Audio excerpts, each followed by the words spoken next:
Yeah, Robert, I was gonna ask you about that. Yeah, resend it. I don't know what happened. I don't know. I don't know. I didn't see it. Try to resend it. What's up, Wahoo Brad? Good to see you in here. I was hoping you'd show up tonight for the UVA and Pittsburgh predictions. I think my prediction in my head is going to be different than the actual real prediction when we're done, as far as Virginia is concerned. Maybe Pittsburgh, too. But I try not to pre-pick these before the show. I want to do it on the show. So every week before the show, I take a look at the schedule, kind of like when I'm setting up to do the show. And I don't know. I think Virginia's got a lot of problems, but they also have one of the easier schedules in the ACC, as far as I can tell. So this is a big year for Tony Elliott. He's well, I don't know if he's on the hot seat. I was about to say he's on the hot seat, but hell, I don't know that. I mean, Virginia does not fire coaches very often, but you know, he's what? He's 11-23 going into his fourth season. That's no bueno, bro. That's I mean, that's what is that? 20% win. I mean, it's not good. My email is in the description of the live stream.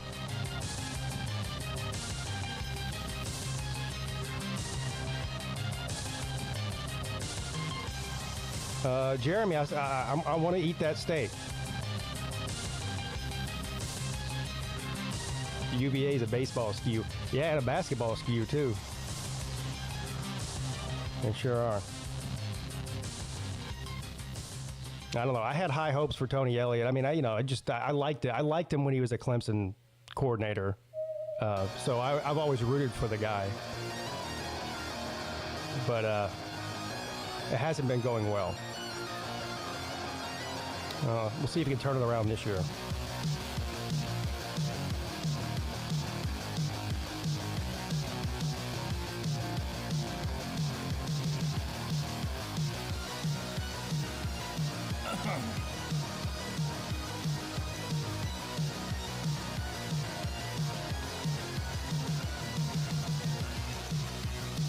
But yeah, everybody, I forgot that there's 17 teams in the ACC because we added 3. So I don't know how they got lost, but anyway, well, we've done 12 teams so far. We're going to do 2 tonight. In the interest of time, because I don't have extra time tonight, we're gonna have to do 3 next week. So next week we'll cap it off with Georgia Tech, Clemson, and Cal. No offense to the Cal fans out there, but I just completely forgot about Cal.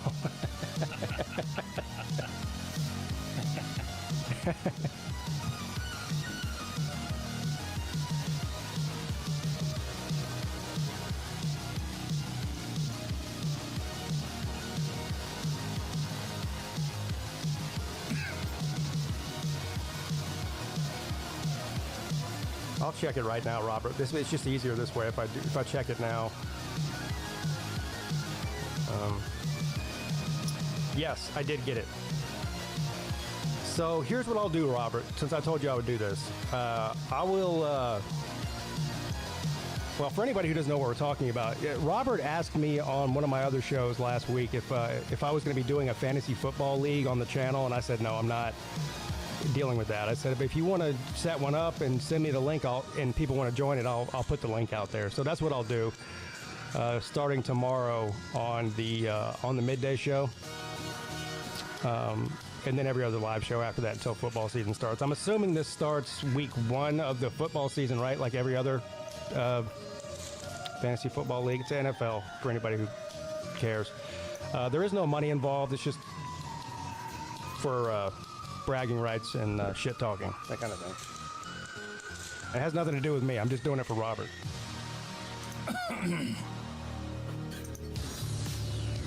Yeah, I'll be streaming the Kansas State and Iowa State game next week.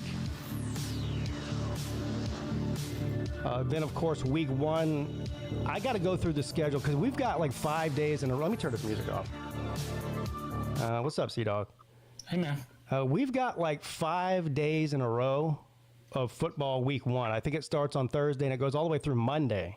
Yes. And there's 2 games on Sunday. There's a ton of games on Saturday. There's a couple games on Thursday and Friday. And then I don't know if there's more than one on Monday or not. But anyway, I'm definitely streaming the Clemson and LSU game, primetime Saturday night. So that's obvious. I've got to figure out the rest of my games that I'm going to do. I'll have to go through the schedule and compare it to my schedule here at home, and then to figure out. But I won't just do the Clemson and LSU game. I'll do at least 1 or 2 more throughout the weekend. I just got to figure out exactly which ones they are.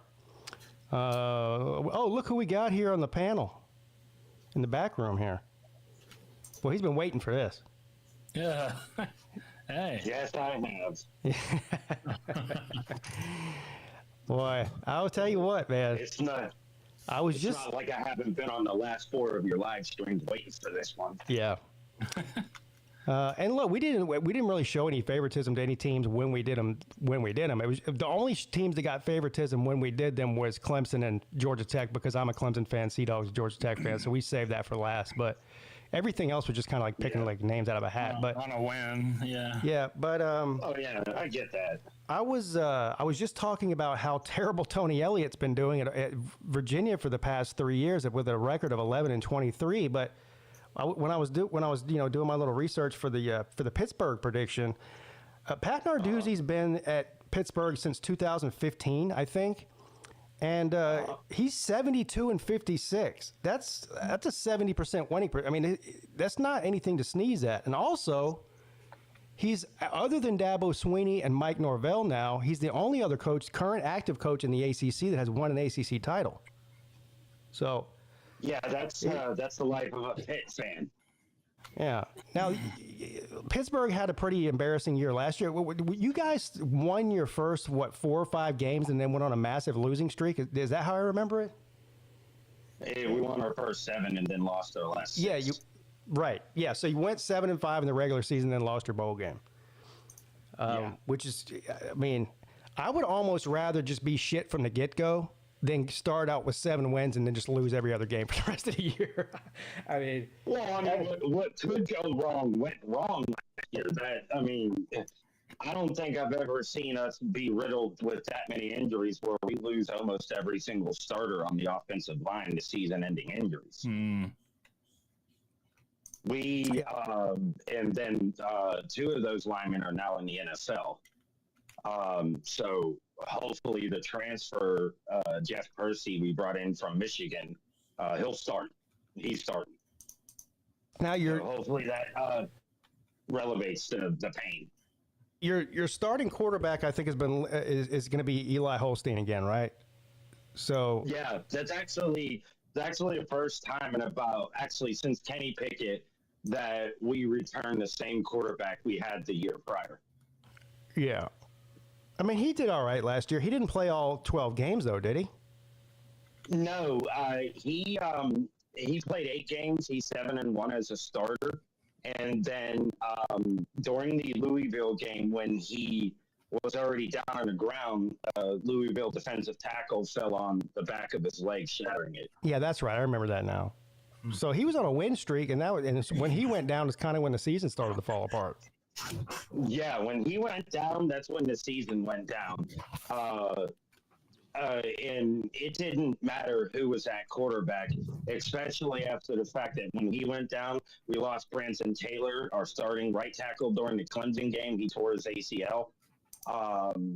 And then we ended up losing Ryan Jacoby, who transferred in from Ohio State. He tore his ACL too. And it's just everything went to shit. Yeah. And the thing is, though, the good bright spot about that is even as bad as the offense ended up being towards the end of the year, we still had a top 25 offense. Yeah, I mean, if you look at his stats from last year, and they don't look good because you were expecting a 12-game stat line. But he passed for 2,225 yards, 17 touchdowns, 7 interceptions, which sounds about average. But for 7 games, that's actually on the road to being a 3,500-yard season and maybe close to 30 touchdowns. That's not bad at all. It's not. And a lot of people are still griping that we didn't start Nate Darnell at the beginning of the season. the thing is, he's not built for Cade Bell's offense. Nate Darnell's too big and too slow. Yeah. Well, I mean, he's like 6'7", 230 pounds. yeah. Well, we'll go through Pittsburgh's schedule. I just, I think I had a different perception of Pittsburgh just because of the losing streak they went on last year towards the end of the year. So it kind of left a bad taste in my mouth.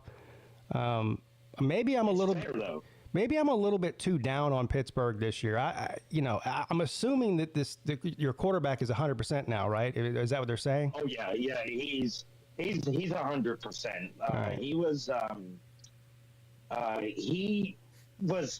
kind of okay during spring practices. The spring game, he did okay, but not as good as I, as a fan, would like him to be. And even Pat Narduzzi said, he just wasn't 100%. I can't fault him for not being 100%, but he still went out there and did what he needed to do. Yeah. He's a leader. He's probably going to be a captain this year. I'll put this up on the screen for you to see. I don't know if you can see it on your phone or not. I cannot. I got you. We're going to start out with Virginia tonight. First, before we do this, though, I want to ask Sea-Dog something. I haven't talked to Rec Talk in a couple of weeks. Well, I was on a show on last Friday night, but we didn't. That was a football show. We didn't talk about anything. He just got done moving, right? Yeah. So how'd that? Is he still doing that? No, he's in there. Oh, okay. Have you been over to visit him? I helped him move in. Oh, of course you did. Well, that was a stupid question, wasn't it? I was gonna say that. I helped him. I helped him move in, and then I helped him set up. He has like, he's kind of a maniac. He has a 2-bedroom apartment. He's a single guy. Neither of the bedrooms are his. What? Yeah, he sleeps in the living room on the couch. And one bedroom is for his daughter, and the other bedroom is like a studio. Yeah. Yeah. Okay. It's like and he set up like a viewing room with a projector screen for football. It's pretty badass. Did he point out? That situation would be okay for him, though. Yeah. So I'm coming up there week 3 to stay with him for the Georgia Tech and Clemson game. Did he point out to you which section of the floor that I'll be sleeping on? Or yeah, is it at least underneath the air conditioning vent? I don't know. I don't know how that's gonna work out. I don't know. That's funny. Okay. Well, I guess I'll bring my. Be in Atlanta. I'll bring my He-Man sleeping bag with me. Yeah, that's a good idea. Yeah, sleeping bag, bro. Yeah, exactly. I'll actually be down in Atlanta for the Pitt and Georgia Tech game. Well, we'll see what that is in a minute. When is it? What month is it? November. Oh, okay. That's late. Oh, okay. Well, if you're in town for that, we'll go together. I'll go with you. Yeah, I talked to Rec Talk, and he said you'll definitely have to meet up. Yeah. I've never been to Atlanta, even though I was pretty much almost born in Georgia. My mom's actually from Dalton. What do you mean Georgia. you were pretty much born in Georgia? Either you were or you weren't. No, I almost was. My mom actually moved out of Georgia 2 months before she gave birth. Oh, I got you. Okay. Okay. I was about to say, are you confused about geography here? Or what's going on here? No, I know geography. That's the one class I actually paid attention to. All right. Well, we're going to do Virginia first because I think I have more to say about Pittsburgh. I'll put that schedule up here in a second. I see Mike Luca in the chat. Mike is a Wake Forest fan. Of course, we did Wake Forest last week. Mike didn't seem too happy about our prediction, but I had to go ahead and tell him that we went over. We picked Wake Forest to go 5-7, which is obviously not good. Nobody wants to hear somebody pick their team to go 5-7. But the Vegas win total over under, we didn't even realize this till after we picked the games, is 4.5. So I mean, we were right on the money that we picked the over. Yeah. So, look, Mike, I love you, man. It's really not our fault. Your team is dog shit, man. I mean, you have to take that up with the Wake Forest administration. Also, anybody listening who's a fan of an ACC team we're talking about is is not only allowed but encouraged to come on the panel and go through the games with us. Yeah, Mike, you're well. Now, who's the Wahoo Brab is in here. He would be good to have on to talk about Virginia, but whatever. If somebody wants I actually had him last year on my panel. Me and him were actually watching the Pitt and Virginia game together. If Cool. Yeah, there's no way we could ever know as much about your team than you. yeah, Mike says he'll hop on. Yeah, Mike, come on and defend your Demon Deacons. I have a feeling Mike knows that his team is shit, but he's taking it out on us instead of taking it out on the right people. You know what I mean? I get it. So, but yeah, the StreamYard link's in the description. Just give me a second here, and I'll bring you on. Let's take a look real quick though at the Virginia schedule. Now, let me repeat what I said because a lot of people weren't in here yet. Virginia went 5-7 last year. Tony Elliott's going into his 4th season at Virginia after leaving Clemson as offensive coordinator for a long time. Had a lot of success there. He took over from a guy who retired who was actually doing pretty well for Virginia standards. And it looked like he kind of took over things in the right spot. Maybe he could keep the ball rolling and maybe make it even more successful. And things just haven't worked out that way, unfortunately. He's 11-23 at UVA, which is really bad. I mean, that's basically it's under 50%. This year they bring in a transfer quarterback, Chandler Morris. Now, just like what we talked about last week, I think it was the Wake Forest quarterback, if I'm not mistaken. This is his 4th team in 4 or 5 years or whatever. Same thing with this guy, Chandler Morris. He started out at Oklahoma, transferred to TCU, then transferred to North Texas, and now he's at Virginia.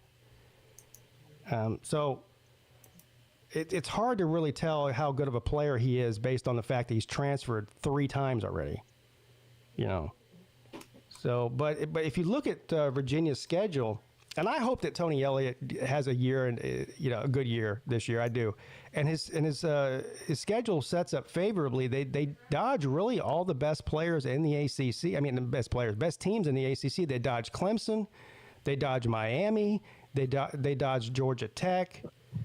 They do play Louisville. Am I missing anybody? That might be their toughest opponent. Yeah. And from the looks of it, they dodge Pitt too. So yeah. But let's just start out. This ought to be pretty easy. I don't know. Wahoo Brad, what would you consider to be a successful season for Virginia this year? If you're looking at this schedule, I want to know the expectation from. I want to know the expectation from a Virginia fan. I mean, are you saying anything less than 9 wins, fire him? Or are you saying we'll be happy with 6-6 and give him another shot? 6-6, he said. He's Chad Morris's son. Chandler Morris is? Wow. My name ring a bell. Yeah. Why didn't he play for Chad? Or I guess Chad wasn't in college football anymore at that point. All right, so to start the season out, now this is not an easy group of 5 team to play by any stretch of the imagination. They start out at home against Coastal Carolina on the ACC network. What do you think, Talkus Pitt?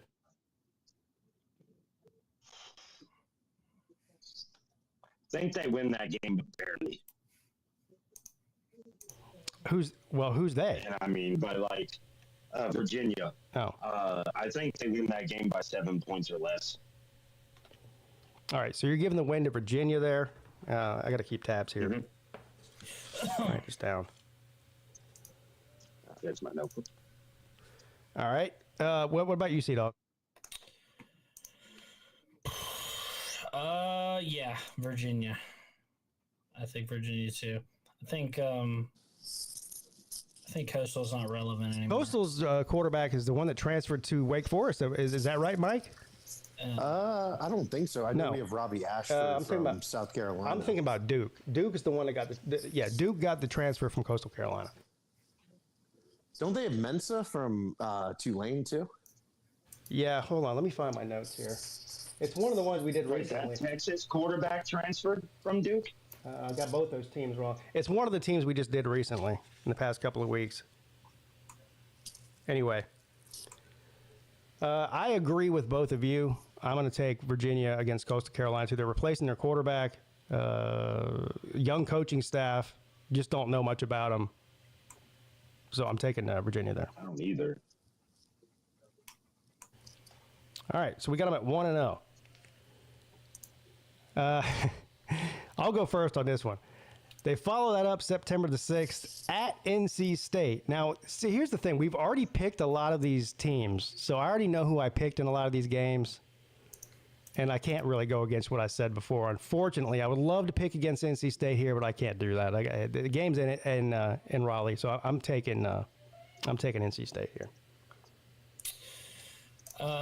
Yeah, I'll agree with that. Same. All right, 1-1. I don't even know what William and Mary is. I'm pretty sure that's where you go to be a nun.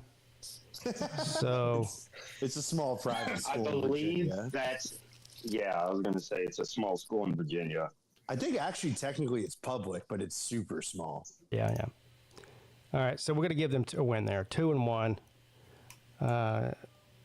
Then they go at home again against Stanford. Now we've already picked Stanford.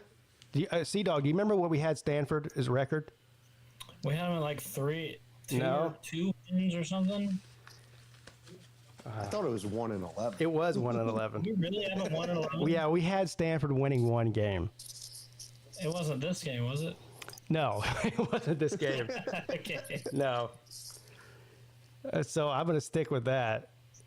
I think Stanford is in it. Not that Stanford won't be good again, but they are the definition of a rebuild of a football program right now. I mean, there's not a single face that was there. I mean, of course, there's a couple people probably, but I mean, it's a whole staff change. It's a whole roster change. It's a whole new philosophy. You got Andrew Luck in there trying to run things now. It's been bad. They fired their coach and then went out and hired a guy who got fired from the Panthers a couple of years ago, his old quarterback coach for the Colts, I think. So it's just they need time. So it's nothing against Stanford. They're not going to be any good. Wait, it's at Stanford, right? No, the game is at Virginia. Oh, then all right, UVA. Yeah. Same. All right. So not a bad start. This might be the best start UVA has had in a while. 3-1, according to us. Now this one's harder. Who do I start? I'm going to start with Mike on this one. First of all, everybody welcome Mike Luca to the show. He's a Wake Forest guy. What's up, everyone? 3 home games in a row. So Virginia gets William and Mary, then Stanford, then Florida State, all in Charlottesville. Florida State. I'm going to go Florida State. I'm not. Yeah, I think I might go Virginia here. Same here. Florida State's like Pitt. You just can't figure them out. Florida State is boo-boo. I don't know if anybody's seen some of the. They just get nothing but flamed on Twitter. Some of the practice footage that's released for them. Are you talking about Florida State? Bad. It's so bad. Oh, yeah. I don't pay much attention to that. You got linemen falling down during drills, wide receivers. Like, there's this one video where one wide receiver didn't even catch one single pass, even during a team drill. Yeah, I don't know about it. I don't follow that close enough. And if you're a Miami fan or a Florida fan or somebody who hates Florida State and you can just cherry pick these things from practice. At practice, unless you're there and watch all of it, I don't really know if you can take much from clips. Well, for the record, I picked them to win when we did the Florida State preview. I picked Virginia in this game too. Yeah, I think I did too. That's the thing. Look, this game. So we would have UVA's 3-1 going into this game. Yeah. This is less about like Florida State. Just, I don't know. I could see UVA just tripping up. Like they're going 4-1. Yeah. Well, I mean, look at here. This game is already scheduled for some reason. It's a primetime game on ESPN for some reason. I don't know why, to be honest with you, but I guess it's just a scheduling thing. But Speaking of which, I saw something that pissed me off. We play every single game at 1 o'clock this year. Every single one of them. at 1 o'clock, At 1 o'clock, all of them. you don't play any noon games? Saturdays, Sea-Dog. Why wouldn't you be playing at 12? I don't know. What? I don't know. What? It's ACC type shit. So you're telling me the Clemson and Georgia Tech game is at 1 o'clock? Let's see. There was like one that wasn't. It might be the Clemson I game. think that's a night game. I hope it is. No, it's not a night game. Oh, okay. No. It's either at noon or 1. Yeah, the one that wasn't was at freaking noon. Yeah, that one's at noon. What kind of weird start time is 1 o'clock? Why that used to happen back in the 70s and 80s. I mean, it still happens. It happens for, games that are not as exciting. So every game for Georgia Tech's not exciting? I'm looking at this now. I should say every ACC game, rather. Every ACC game besides Clemson is at 1 o'clock. Clemson's at noon. Oh, God. We play Colorado at 8 o'clock for the first game of the year, which is cool, and then we play Georgia at 3:30. I was really hoping for a nighttime game at Bobby Dodd, but I guess I'm going to get a 12 o'clock game instead. We don't get the good schedule. Really sucks. Well, I don't understand how they can schedule every single game, know exactly the time before the season even starts. Well, that's bullshit. It's easy to schedule the 12 and 1 o'clock game. Well, it's definitely easy to schedule the 1 o'clock games because nobody else is kicking off at 1 o'clock except for Georgia Tech, apparently. Yeah. That's really weird. Yeah. There's a lot of weird shit in the ACC. But so I'm gonna look. I got to stick with what I said before. Now I'm second guessing it now, but I did pick Virginia as one of Florida State's losses because it was in Virginia, and so I'm gonna stick with it, I guess. So, guys, we got them at 4-1 right now, which is pretty unbelievable. Yeah. 4-1 with is. 2 ACC wins. 4-1 with 2 ACC wins. Well, the NC State game, I don't think counts as a conference game. What? That's what Wahoo Brad said. He said the NC State game doesn't count as a conference one. Why? No idea. They just had a hole in their schedule and they filled it with an ACC team that doesn't count against their. Is that what they did? That's happened before. I mean, I'll go That's back. why I asked. I was going to say that's happened before, and it's even happened with us. When we played NC State, actually, it didn't count as a conference game. Wasn't that in week 6 they're going to be 2-0 in the ACC? Wasn't that because of a hurricane or something though? Like I think it was. They rescheduled the game because they had to stop it because of a hurricane, and so they just made it a non-con game or something like that. But okay, that's weird. All right, now here's the losses are going to start coming in. I think here, October the 4th at Louisville. I'm higher on Louisville. What do we have at Louisville at 9-3? The ACC show had Louisville at 9-3. They won 9 games last year also. And this game's in Kentucky, well, in Louisville. So I'm taking the bird with teeth here. Same here. Me too. I think the bird with teeth, they're going to be a legit, good team. I think so too. I mean, The problem is they lost most of their defensive starters. They've only turned 3. yeah, but if you're looking for a dark horse to bet on to make the ACC championship game, that's worth the bet. It's like Clemson is not really worth the bet. The payout's not worth the risk. Same thing with Miami and maybe Georgia Tech.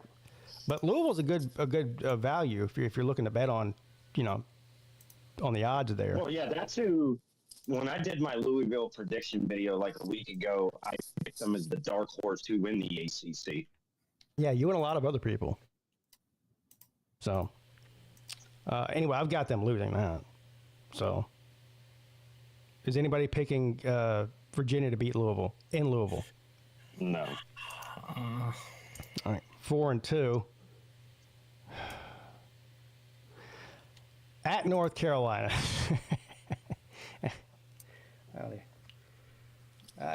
You know what? Forgot one. I'm taking Virginia here. Oh, I skip over Washington State. Okay, I'm sorry. Yeah. I skipped over Washington State. But their game against Washington State is in Charlottesville. Washington State lost their quarterback to who? Does anybody know? Does anybody know? Yeah, probably. He's in the news today, big time.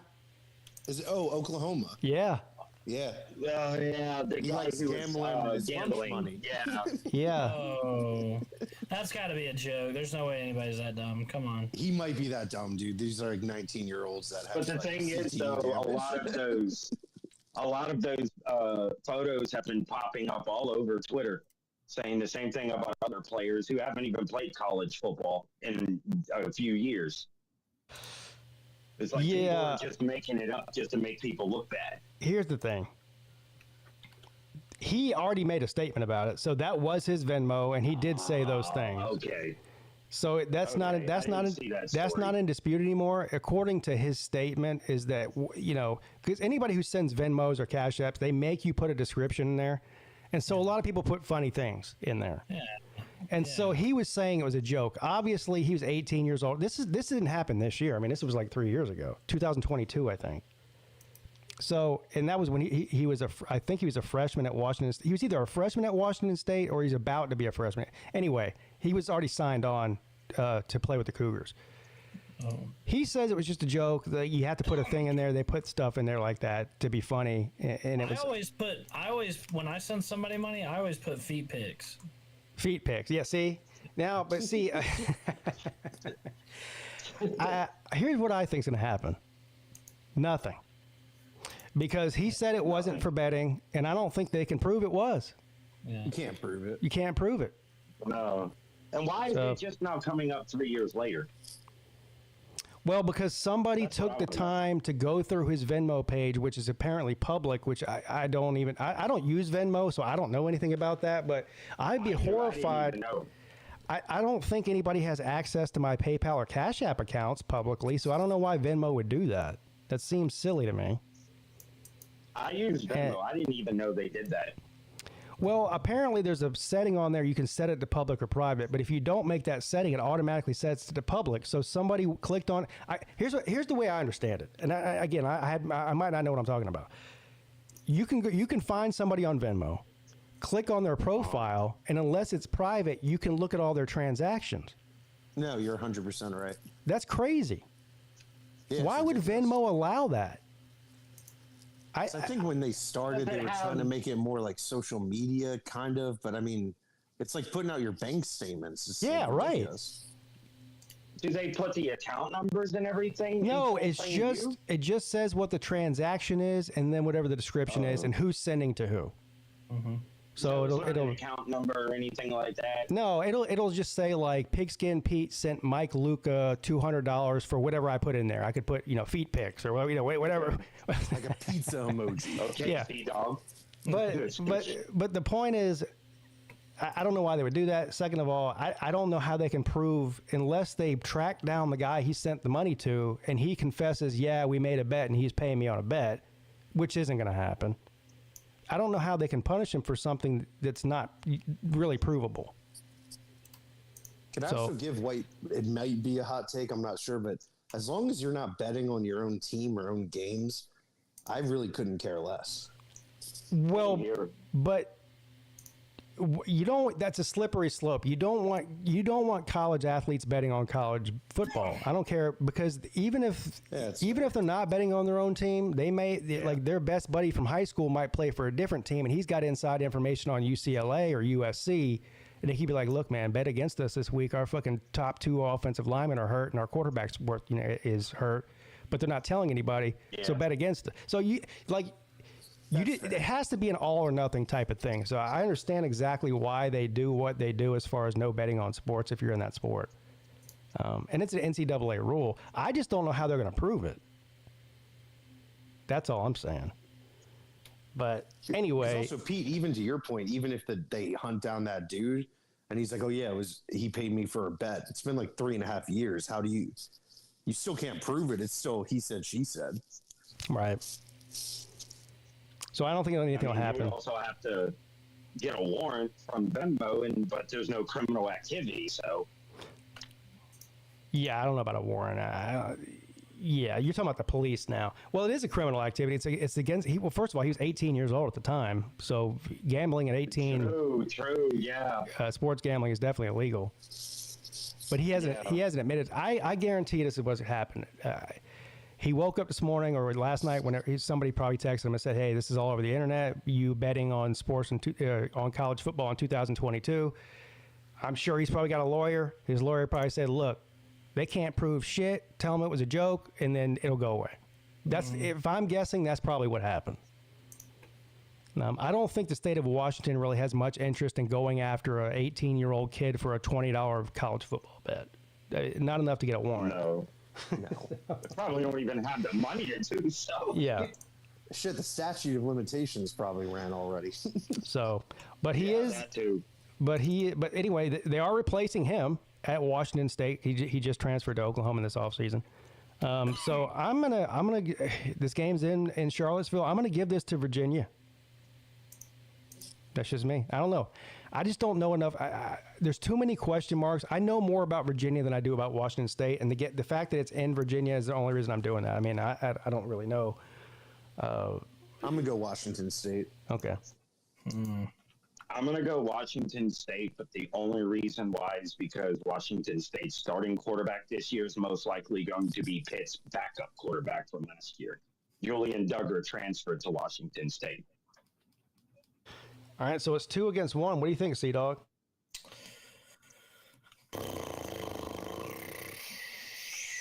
This is a tough one, man. This is one of those coin flippers we talk about. Yeah, total coin flipper, but I'll go Virginia just because they're at home. All right, so that leaves us with a tie, which is one of the downsides of having 4 people on the panel. But this also gives the chat a chance to contribute to the ACC show projections. So chat, let us know who you're taking Saturday, October the 18th in Charlottesville, Virginia or Washington State. Keep in mind, this is a 6:30 game on the CW network, so that does also favor Virginia. I think. True. It's a home field network. I mean,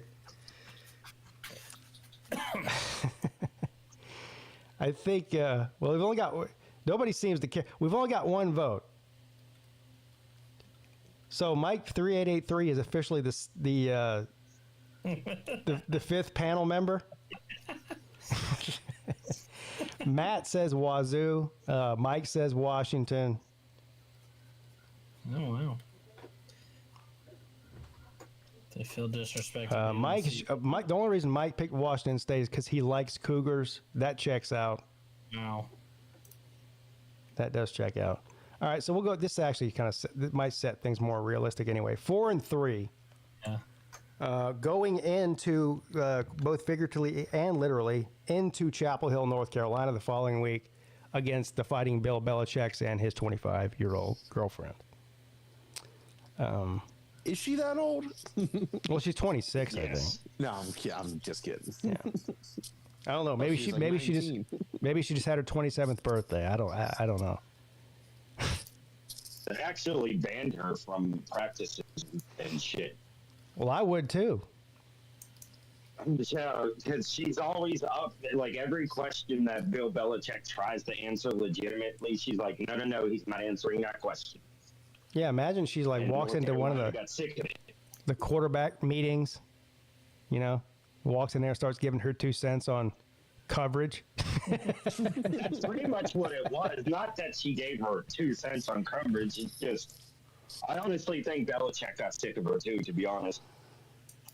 Well, they did him a favor by banning her. He could do himself a favor by dumping her. That'd be the biggest favor he could do himself. Right.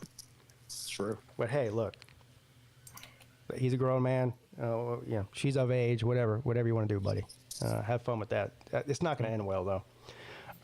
I've got them beating North Carolina. I'm just so down on North Carolina. I'm thinking UVA. I agree. Yeah, me too. Dang. North Carolina sucks. I think North Carolina it's going to be all or nothing. Either Belichick's going to shock the world and they're going to be a playoff team, or they're going to win like 3-4 games.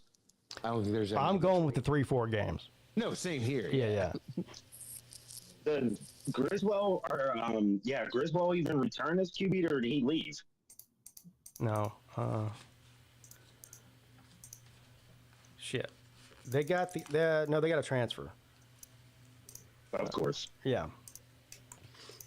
So anyway, a unanimous. That's surprising. 5-3 to start the season out. In the ACC, probably leading it. Now, if you look at these last 4 games, you got at Cal, versus Wake, at Duke, versus Virginia. These aren't terribly tough games. I think the toughest one out of all those is definitely Duke, and then probably a close second will be Virginia Tech.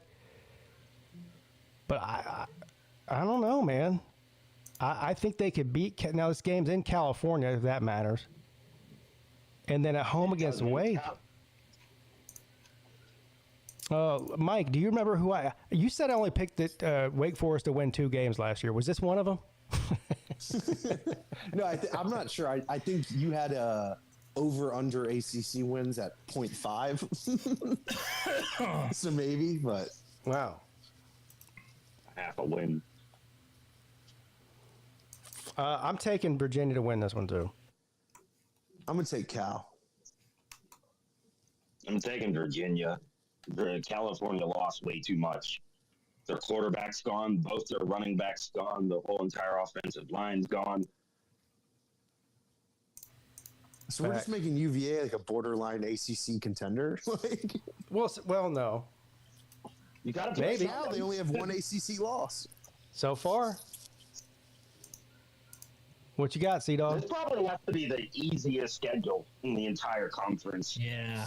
And Wake's is pretty easy. This could end up being a tie again. We gotta see what. So right now, I've got Virginia, and Talkers Pitt has Virginia, and Luca has Cal.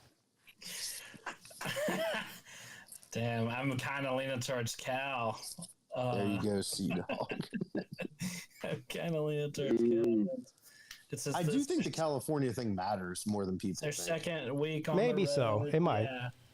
It's their second week on the road. And you know, Cal, I don't think this is the same Cal team that took Miami down to the wire last year and that crazy finish they had. I don't know, it's like Talkers Pitt said, they lost a lot. I saw a Cal fan on Twitter. I saw this Cal fan on Twitter talking about how they were a dark horse in the ACC. No, come on, man. Come on. I'm pretty sure I know who you're talking about, C-Dog. All right, well. I'm almost positive.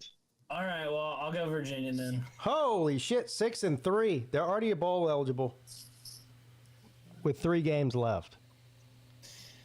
Yeah. I've got them going 1-2 in the last 3 games. Here's why. I'll break it down for you. I've got them losing. Did I pick them to lose to Wake last week? Luca, do you remember? I'm pretty sure I did. I think we did. I think y'all did. We did, didn't we? Yeah. So I've got them losing to Duke and Virginia Tech. So that's 2. Just give me. Everybody, just give me your last 3 game prediction here. A record. 0-3. Damn. 1-2. Obviously, Wake's beating them. I think we did. This was like a crazy upset. We picked them to Wake to win last week. So I think as a group, we've got them finishing. We've got them finishing 1-2 as a group. I've got them finishing 2-1. You guys have them 1-2. So what is that? I have a difference in who they beat, because I think they'll end up losing to both Wake and Duke, but somehow beat Virginia Tech. That would be 7-5. Well, I mean, we asked Wahoo Brad before the show, or before we went through the schedule there, what would make Virginia fans happy? He said 6-6 or 7-5. There you go. 7-5.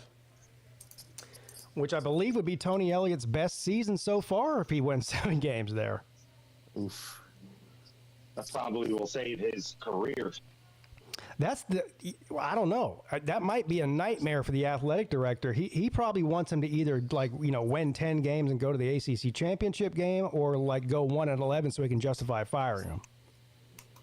So either he makes it to the ACC and wins it, or he's not here next year. Well, I'm just saying it would make it easier for him to make a decision. If he comes in at 6-6 or 7-5, then he's sitting there going, do we fire him, or like it's just a more difficult decision. Yeah, I get that.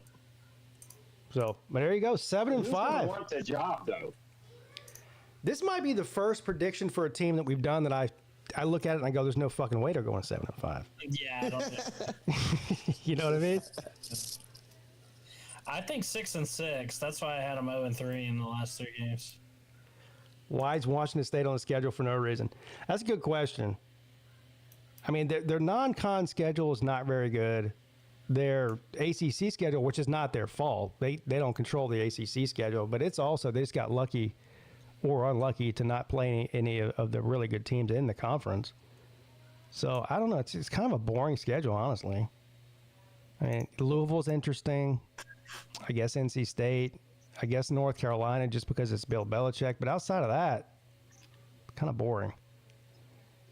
So, all right, give me a second here, and I'll transition into Pittsburgh. While I'm doing this, Talk is Pitt. You are the Pittsburgh fan on the ACC show. Yeah. So give us your, like, I know you're a homer and you're optimistic, and that's fine. But give us like your real thoughts about what you expect this season, the good and the bad and the ugly and everything between. The good, I think both offense and defense will take a step forward. Especially the offense being under the second year of Cade Bell's system. They're way ahead of where they were a year prior, and Holstein even said that on the ACC network. He said last year he was just too nervous. He kept questioning himself, everything. This year it's not like that. So with that being said, and the decent transfers, to be honest, that we've gotten from Michigan, Oregon, Florida State, floor 8-4, ceiling it's 10-2. So your ceiling, your ceiling for Pittsburgh is 10-2. Is that what you're saying? Mm-hmm. Yes. Okay. I don't think we're losing more than 4 games. I just don't see it. But then again, it's Pitt. That's what we do. We play down to our competition and play up to teams we have no business being on the same field with. And I hate that.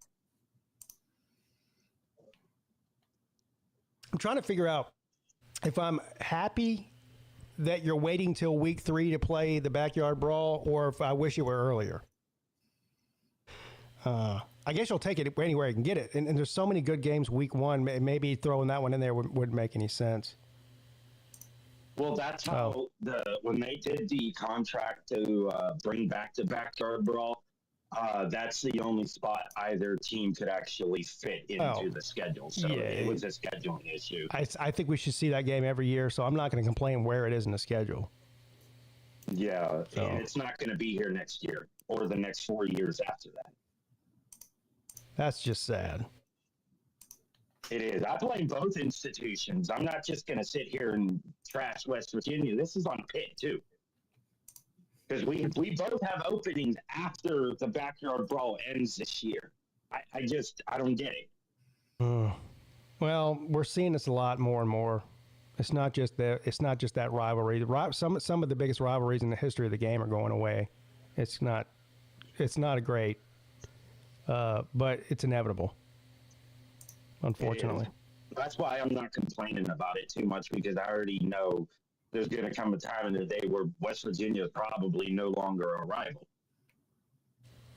Well, they always will be, to some degree. Yeah, but it's not going to make it fun unless we play each other. Yeah.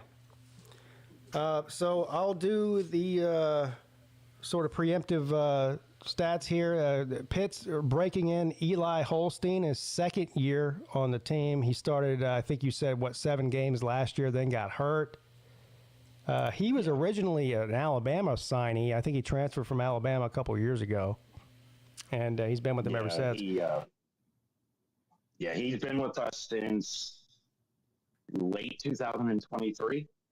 Yeah, that's right. He actually committed to us the day Phil Dracovic left.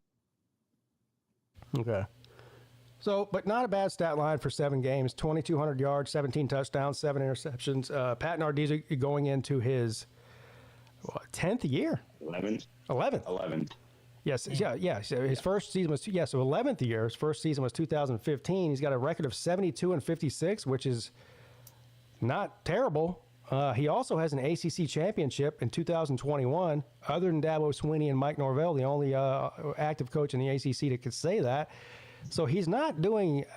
I don't know. I guess the biggest problem with Pitt under Narduzzi has been year-to-year consistency, because it seems like they have a great year, then they have a decent year, then they have a shit year, then they have a great year. It's just like a cycle. He hasn't really put together. Maybe you can prove me wrong here, because it's been 11 years. Yeah. Has he had 2 great seasons back to back? We can obviously say the ACC championship season was a great season for them. Yeah, but 2021 and 2022 were actually good seasons. Even though we had Slovis as our QB, we still won 9 games that year, beating UCLA in the Sun Bowl. Now, a lot of people are like, that's a meaningless bowl game. You'll have to realize we only played 3 starters that game. UCLA played all of them, and we still beat them. Yeah, I don't put too much stock in some of those type of games, but no. But now it's that lopsided as far as talent wise. We shouldn't have won that game. That we were 21-point underdogs that game. Now looking at this schedule here, though, you do have some of the tougher teams in the ACC to play. You don't play Clemson, but you do play pretty much everybody else that's worth a shit, including Notre Dame in the conference. I mean, you got Georgia Tech, you've got Notre Dame, you've got Syracuse, who's also some people are high on. I'm not as high on them as a lot of people, but anyway, I still think they'll be a decent squad. I don't think they're going to be as good as a lot of people say they're going to be. But Louisville. So yeah, I mean, as far as an ACC schedule goes, this isn't a pushover ACC schedule. Now, out of conference, not great. I guess West Virginia is a good one just because it's a rivalry, but how good are they going to be? Then you've got, well, I guess Notre Dame's considered an out of conference game, right? Or is that one of the Notre Dame situation is so confusing. It's out of conference. That's what. It's an out of. See, that's what I'm saying. And this is my gripe with Notre Dame, and this is not a knock on their institution, but stop. And excuse my language, pigskin. I'm about to swear. Stop piggybacking off the fucking ACC and join the football conference. Well, why would they when the ACC just hands them everything on a silver platter? I mean, they're getting the best end of the deal. They are, and that's the business side of it. The fan side of me was like, just join the conference already. Well, you should be mad probably win it every single year. You should be mad at Jim Phillips, not Notre Dame. But well, fuck Jim Phillips. But anyway, so every year Notre Dame has some of these weird games where they play 5 or 6 ACC teams, but there's always seems to be one that doesn't count against their ACC record if you're an ACC. So I just don't. I don't know. But outside of Notre Dame, you got Duquesne, I think is the way you pronounce that. Central Michigan. Duquesne is actually an FCS school located in West Virginia. It's actually a half mile from Pitt's campus. Yeah. And that's what people don't realize. We're not the only D1 team in this city. Oh, I know that. There's 2 other ones. Yeah, Temple. Well, that's in Philly. That's Philly. That's Philly. There's Pitt, Duquesne, and then Robert Morris. That's right. And there's also a D3 team that's actually less than a half mile from Pitt's campus called Carnegie Mellon. Don't say anything about Mellons. All right. So we'll start here. Well, I guess what I'm getting at here is this: the out-of-conference schedule's kind of dog shit, but your ACC schedule is tough as far as some of the teams you play in the conference are going to be good. So Duquesne, I'm obviously giving that to Pittsburgh. Yeah. Same here. They lost. They're bringing a new head coach. They actually returned no starters from last year. Central Michigan. I know nothing about them. I will pick Pittsburgh to win this game unless Connor Stallions is coaching for Central Michigan. Then I'm picking them.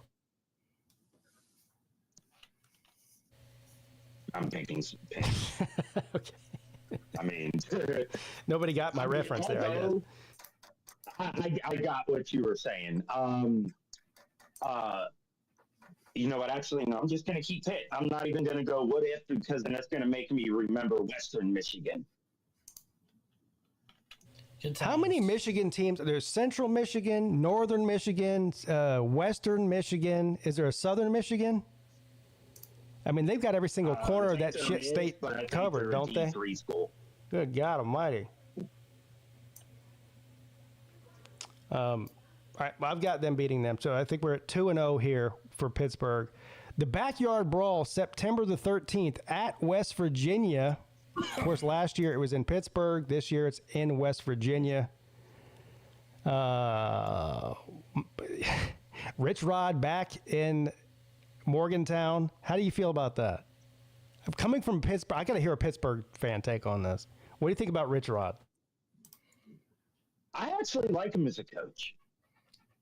I do. He's one of the last coaches who, or one of the few coaches left that I think is old school, but old school and smart enough to adapt to the new style of college football. And he's a no-nonsense coach. I mean, everybody knows him because the last time he was at West Virginia, he lost to one of the worst Pitt teams in school history and tucked his tail and ran for Michigan. However, West Virginia returns 4 starters on both offense and defense combined, so 2-2. They bring in 57 transfers and lost the same amount of people to the transfer portal. This game isn't going to be close. It's not. The game's not going to be close. Honestly, it's not. I think Pitt will end up winning this game by double digits. And especially towards the end of the game, I think Pitt will pull away.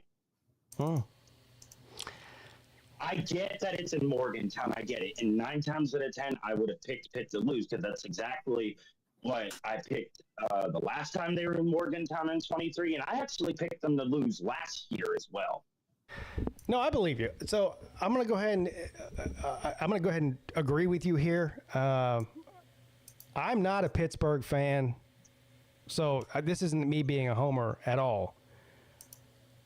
Just these coaches, you've got Rich Rod comes back to West Virginia. You've got Scott Frost goes back to UCF. And of course, everyone's singing their praises because they were good there before they went to a team and sucked. And then, of course, I should have never left where I went when I was winning here. No, you went where you went and you fucked it up. Don't blame everybody else. Yeah. Okay, it's great that you're back. I think this is a bounce back year for the Panthers as it relates to this game. I agree with you. I think Pittsburgh wins by double digits.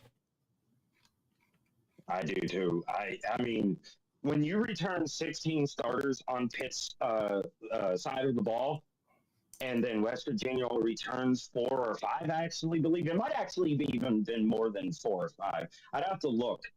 Because I was supposed to do a West Virginia prediction video with Jonathan Martin from West Virginia Sports Now, but he had to cancel. So I think they only return 4 or 5 starters. And in fact, they don't even know who their quarterback's going to be. Well, the reality is that's a good thing. Pat McAfee, who's a West Virginia grad, and he's on ESPN now, and he's the loudest, most vocal guy on that network now that now they got rid of the other loudmouths. He's going to have everybody believing up leading into that game that West Virginia's going 16-0 and going to beat Pittsburgh by 100.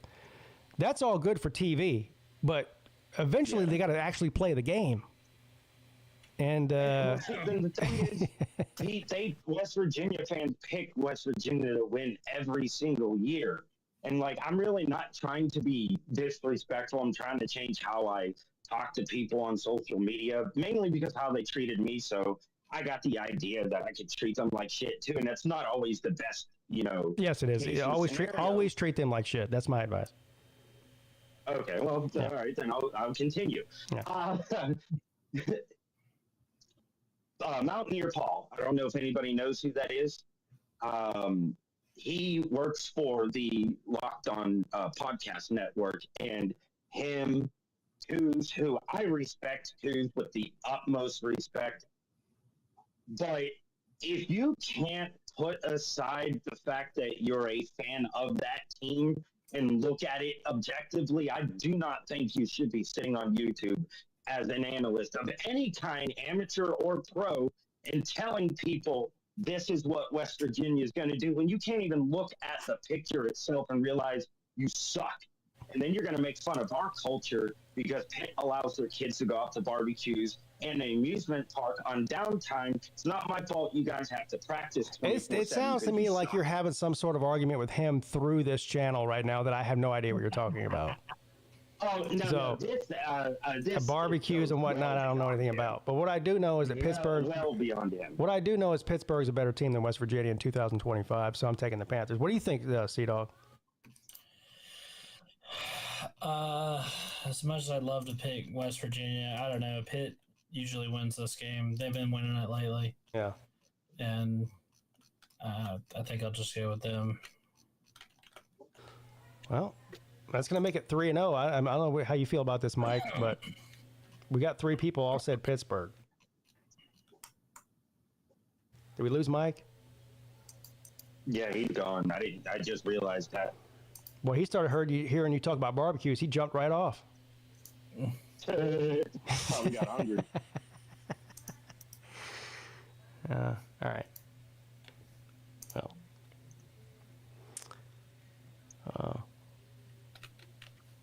All right, here we go. Pete, I'm not going to the game this year. I'm not paying $400 for a ticket and kiss my ass. So we've got $400. Right here it says right now tickets as low as $259. Are you telling me that's like inside the bathroom somewhere or what? Yeah, is that in the bathroom where there might be a TV that you think is a TV but it's watching you? Do they even have bathrooms at West Virginia, or is it just porta potties? They do. I've actually been down to a few backyard brawls in Morgantown. I'm just messing around. Now things start to heat up a little bit, though. So we got them at 3-0 with a win over their biggest rival, West Virginia. Then they host the darlings of the ACC, apparently, in the offseason anyway, the Louisville Bird with Teeth. I'm going to let you go first. Pitt. I think Pitt's going to lose. Wow. I do. Well, I agree with you. I think they returned their whole entire offense besides their quarterback. Yeah. I'm getting sucked into this Louisville train too, I think, somehow. We had them going maybe, don't we? We have Louisville at 9-3. Yeah. I have them at 9-3 as well. Yeah. 9-3. We had them at 9-3? Yep. Yeah, I did too. Okay. That's what we had them at 5-7. Maybe that was like Syracuse or something. No. I knew there was one team we picked to go 5-7 that's like crazy. Yeah, it wasn't Louisville. We got Louisville at 9-3. Okay. Yeah. And I think they win this game too. So we got right now Pittsburgh at 3-1, 1/3 of the way through the regular season. Then they host. So they got back-to-back home games. First Louisville, then Boston College. Oh, yikes. This was probably the most difficult game for me to predict because Pitt and Boston College to me are very similar in situations. Now, the glaring difference is Thomas Castellanos and how he went out at the end of the season. That quarterback that took over for him is not returning, I don't believe. So, because of that factor, I think Pitt wins this game, but this either is going to go down to the last second or this may go to overtime. Just because I don't know who Boston College's quarterback's going to be. I just don't. They returned a lot on offense and defense. Well, they haven't named an official starter yet. They got a couple guys, a couple transfers competing for it. So yeah. I'm going to go ahead and take Pitt here as well. Did you pick Pitt? I think you did. Yeah, I'm going to go ahead and take Pitt here. Yep. That leaves you, C-Dog. I guess it doesn't leave you. We lost our other guy. Yeah. I guess not. 4-1. Who would I pick here, though? Who would you pick? I want to know. Who would you pick? Probably Louisville, to be honest. That's great, except we're picking the Boston College game. Huh? Wrong game. Hey, you didn't ask me about Louisville. Yeah, I did. Yeah, we did. You picked Louisville. You okay, bud? No, I didn't. Yeah, you did. I don't think so. Okay. Anyway, I picked Pitt to beat Boston College. I don't think it would matter if you picked him or not, because me and Talkus Pitt both picked Pittsburgh on the last one. I totally did not pick the Louisville game. There's no way. It wouldn't have mattered anyway. I swore you did. All right. All right, so we've got Pittsburgh at 4-1. After 2 straight home games against Louisville and Boston College, they travel on the road for another big ACC game at Florida State. I've already picked this game, so I already know who I picked. I actually don't remember who you picked. I picked Pittsburgh in this game. Yeah. I said that too, actually, on my schedule prediction, because I view when we play Florida State the same way we view Miami, which I'll get to that at the end when you do Miami. But it all comes down to when we play Florida State. We've already done the Miami preview. That was one of the first ones we did. No, okay. You're not gonna like what we had them at. We had Miami at 11-1. I think 10-2, but we landed on 11-1. So, but anyway, this is my opinion for later. This is at Florida State, so in mid-October, so right mid-season. I picked Pitt to win. C-Dog? I forget what I picked on this one. It doesn't really. I think I might have picked Pitt. Yeah, it wouldn't matter anyway. We both picked Pitt already, so. I didn't. I know that I didn't pick them to win a lot of games in the first place. So. This one, and I know I picked this one. Pittsburgh at Syracuse. I picked Syracuse to win this game. Back, whatever it was, a month ago, whenever we did this. And this was a point in the schedule where I was trying to find wins for Syracuse or some, one of those things. And I was like, yeah, we'll lose, whatever, one of these 2 or 3 games or whatever. So I'm going to stick with that. I at some point, I don't think Pittsburgh's going 10-2. I just don't, or maybe even 9-3. So there's got to be some losses that happen here at some point. And I think at Syracuse, if this game were in Pittsburgh, I might be. There is a home field advantage for Syracuse. I know people laugh at that because they play in a basketball stadium, not even a football stadium. But anybody that goes there that plays, any coach or player will tell you, especially if it's a big game, it's hard to play in there because it's not a football stadium. It's not anything anybody other than the Syracuse players are used to playing in. It's a very weird environment. So, but anyway, just in the interest of their record, I'm going to take Syracuse to win this game. Here, what do you think, C-Dog? Oh, yeah, I don't know. I think Pitt on this one. I'm doing the same thing too, and here's the reason why.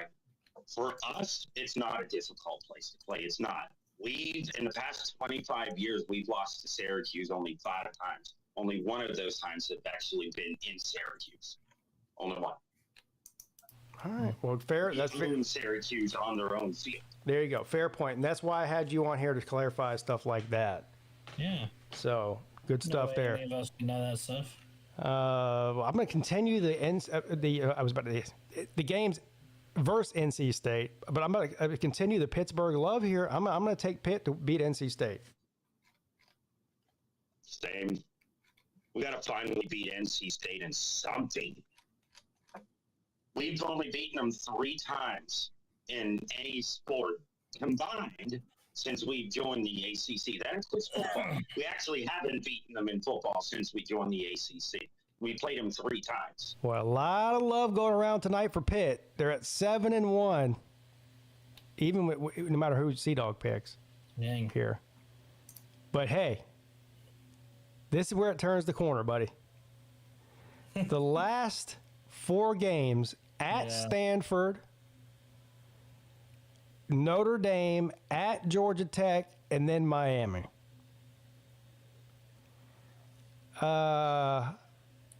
Sorry, Talkus Pitt. You're going 1-3 in that stretch. I think you beat Stanford. Obviously, they're terrible. Yeah. I don't care. I know it's at Stanford. That doesn't matter. You could play it on the moon. Wouldn't matter. No. But I think you lose. Well, I guess you could possibly win one of the last 3, but you'll be underdogs in probably all 3 of those games, unless something happens at either Miami or. Well, I know you'll be an underdog to Notre Dame, most likely. We will. Unless something happens to Haynes King or Carson Beck at Georgia Tech and Miami, or some other major injury problems that go on throughout the season. This is the end of the year. I think you're going to be underdogs in both of those too. So I got you at 1-3 to end the season. I would agree. I heavily disagree. Heavily. Okay, well, tell me what. The last game, we'll start off the reason why. Even Miami fans have acknowledged this too, the ones I've spoke to. They're worried about this game because every time we have beaten them, it has been the last game of the season. They've always beaten us in the middle of the season. We beat them at the end of the season. They're worried about that game. However, I still pick Pitt to lose that game. The other 2 games, the Notre Dame and Georgia Tech game, I think we actually will lose to Georgia Tech, but upset Notre Dame. Damn. Yeah, dang. I got to give them an upset in the year that nobody sees coming. That game is in Pitt. It is. So. And it's always going to be a night game. It never is a day game. It will always be a night game. Yeah, I don't know, bro. Yeah, I don't know if I can pick Pitt on that one. I'm not. Not now. I mean, look, this is in November. The season hasn't even started yet. But yeah, as things look right now, and that's kind of the point of what we do here, is this is all preseason picks. Obviously, all of our opinions and outlook on what's going on will change throughout the season. But as it sits right now, I see you losing 3 games in a row to end the season, and that's. And look, that puts you, according to what we've done tonight, at 8-4. I think 8-4 or 9-3. Okay, ceiling 9-3, floor 7-5. So we have you at 8-4, which is right between those 2 things. Well, I mean, Pitt at 8-4 is the floor, and 10-2 is the ceiling. Now, do I think they're going to go 10-2? Absolutely not. Do I think they're even going to go 9-3? There's like a 50-50 chance. 8-4 is where I'm firmly standing, but I just don't think they're going to lose the last 3 games that they have in a row, because what that's going to do is remind them of the fact that they lost 6 games in a row last year. I don't want that to happen where our last few games we lose again. But I know it's possible. I know. I'm not going to, sit here and be like, oh, well, Pitt's going to do this. Pitt's going to beat that team or this, that, and the third. They're going to run all over everybody. No. I mean, I think everyone picks an upset that nobody sees coming when they view another team or even their own. Yeah, it goes both ways, though. So some of those teams earlier in the schedule were like, Pittsburgh's definitely going to beat them. I mean, that could be one you lose, too. So we're trying to just get an average here. And I think 9-3 is probably fair. 8-4 more realistic. It really depends on the health of the quarterback. Because I mean, and you can't say, and here's the reason I say that: you can't, as a Pittsburgh fan or just a football fan in general, you can't say that's unrealistic to say, Pete, because we literally saw the exact situation play out last year. They were winning with him. He gets hurt. They start losing. So, I mean, exactly. You know, he's obviously a good player. He obviously means a lot to the team. And Pat Narduzzi, as much as we like to make fun of him, is one of the most successful coaches, active coaches in the ACC right now. Which sounds weird for me to say, but it's true. And honestly, the game I'm most proud of last year for Pitt is actually a game we lost. And that was the Clemson game. Yeah. Did not think we would go toe-to-toe with you guys. I didn't. I thought you guys would beat the absolute dog shit out of us. But once again, for whatever reason, like I said earlier in the show, we played up to our competition and down to our talent level, or down to the talent level of whoever we're playing. That's the problem with our consistency, is we're not consistently playing at a high football level. And you said that before. I've said that. Everybody says that. Even Pitt fans tell you. Yeah, consistent. Putting 2 and 3 good seasons back to back to back instead of just having one, then a couple of down years, then consistency. Yeah, but I think this is the year that he finally steps out of the 7-5, 6-6 shadow, and actually surprises everybody. So like I said, we got a lot of good transfers coming in. Jeff Hersey. He was Michigan's starting left tackle last year. He transferred to Pitt. Jaden Bonsu, linebacker from Ohio State. Jaden Moore, defensive end from Oregon. I mean, got a lot of good quality players, and got a lot of players that are actually local kids from Pittsburgh that transferred back to Pitt. And that's usually when we are our most successful, is when we have a lot of local kids on the roster. Like 2021, 30% of our roster was Pittsburgh kids. Now it's even higher than that. Yeah, I don't know if that's good or not. Well, I mean, for us, it's good. For somebody else, that may not be good, but that's usually when we are our most successful. But it does bring up a problem. If you really need local kids to be successful, then you suck. Yeah, that's what I was getting at. Man, you should be recruiting your own state and your own city, especially if you're a team like Pitt. Well, yeah, but I don't know that it should be half your team.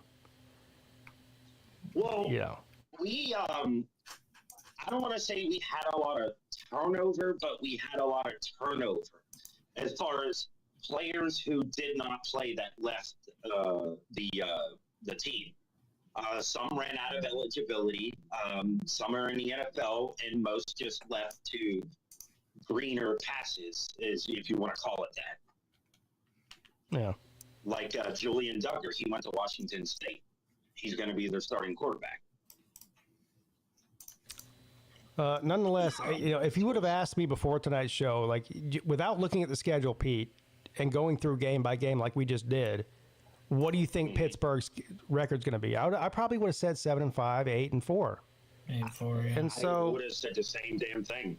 And so there we are, 8-4. I mean, and that's what I'm saying. I can actually sit here and objectively do this.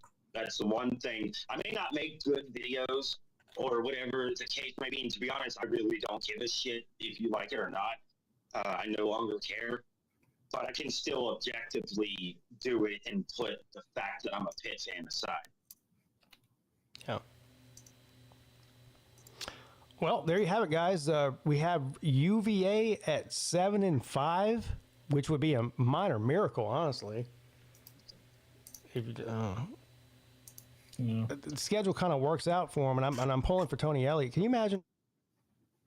If Tony Elliott went out there and won 8-4, 9-3 or something? I mean, that would definitely save his job. But I don't think that's realistic. I think 6-6, 7-5, probably more realistic. And then we're going to be having the conversation in the offseason is what is Virginia going to do at head coach? Do they stick with Tony Elliott? Because most teams, after 4 years of a losing record, are moving on. That's just what most teams are going to do. Virginia's not most teams.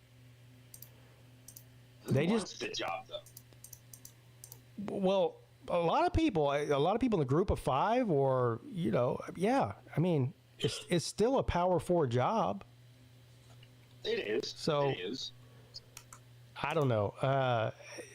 It's obviously a tough place to win in Charlottesville, but we've seen recent coaches win a lot more than he's winning now. So it's not like it can't be done.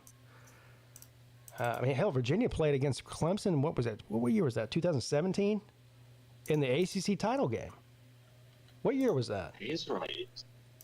So, I mean, I forgot about that. Yeah, so it's not like it can't be done. It can be done. Anyway. In 2017, you said? Yeah, somewhere around there. I don't know. I'm getting old. All these years are starting. Clemson's in almost every single ACC championship game, so I get my years confused about who we're playing that year. Yeah. Yeah, I was going to say, because 2017 is the year we beat Miami at the end of the season. Anyway. And then they lost the ACC championship and then lost their bowl game right after that. I think Georgia Tech beats Clemson. Sorry, Pete. That's not out of the question, especially the fact it's early in the year. The game's in Bobby Dodd.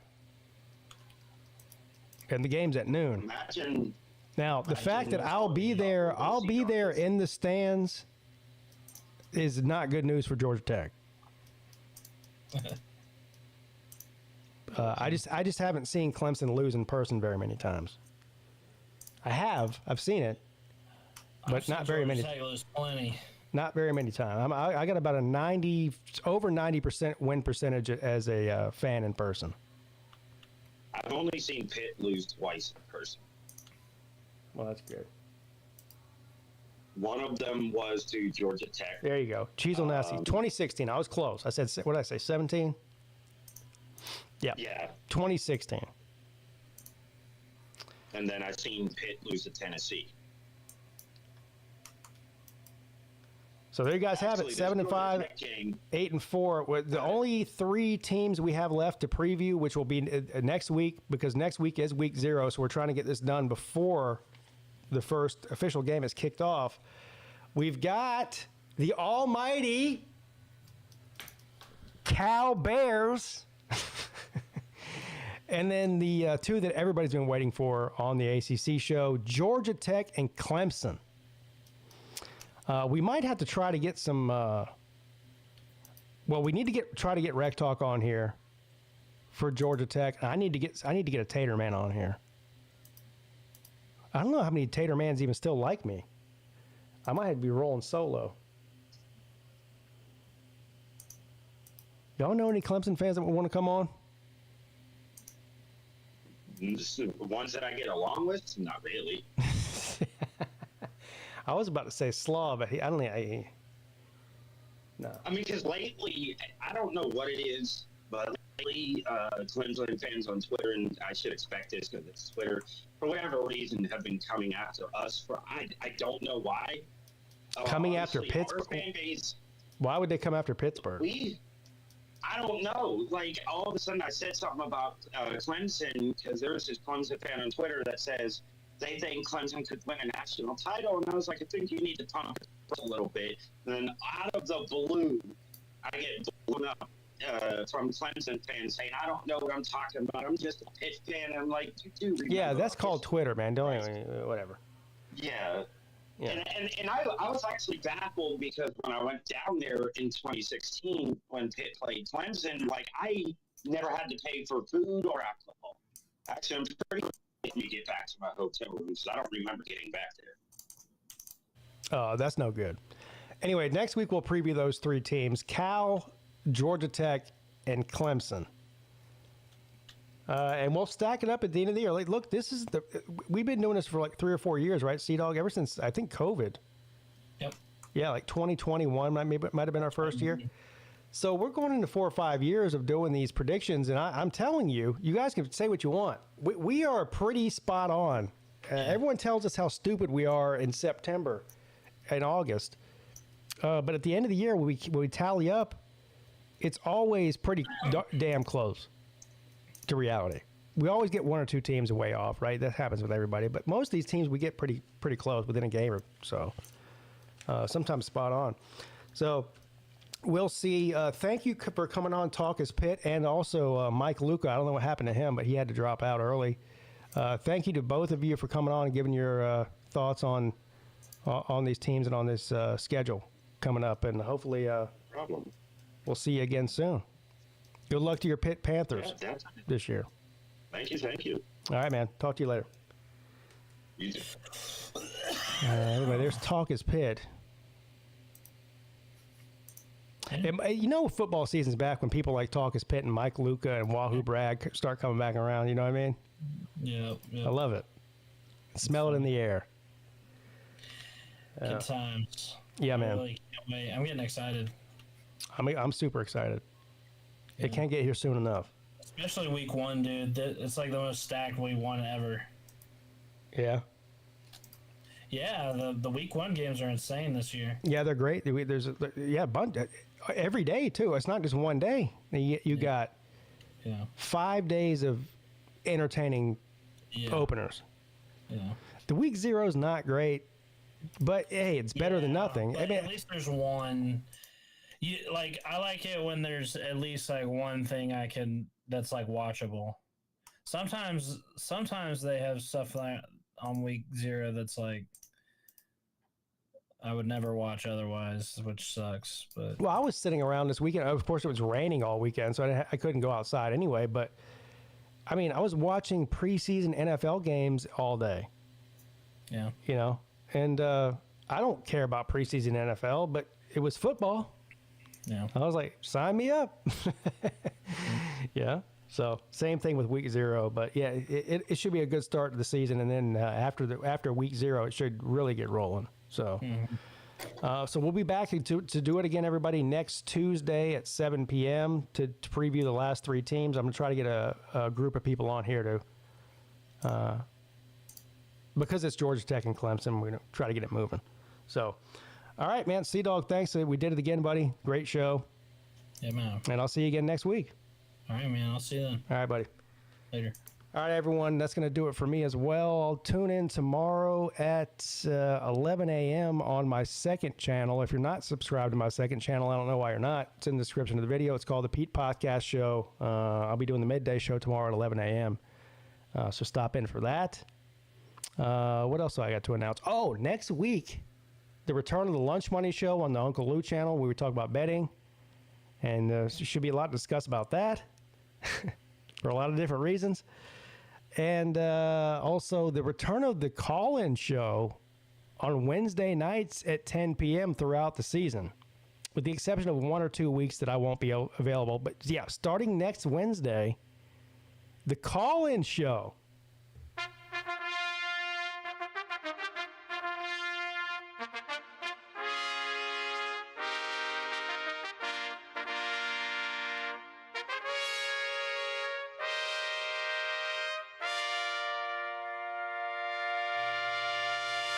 Call-in show next Wednesday, 10 p.m.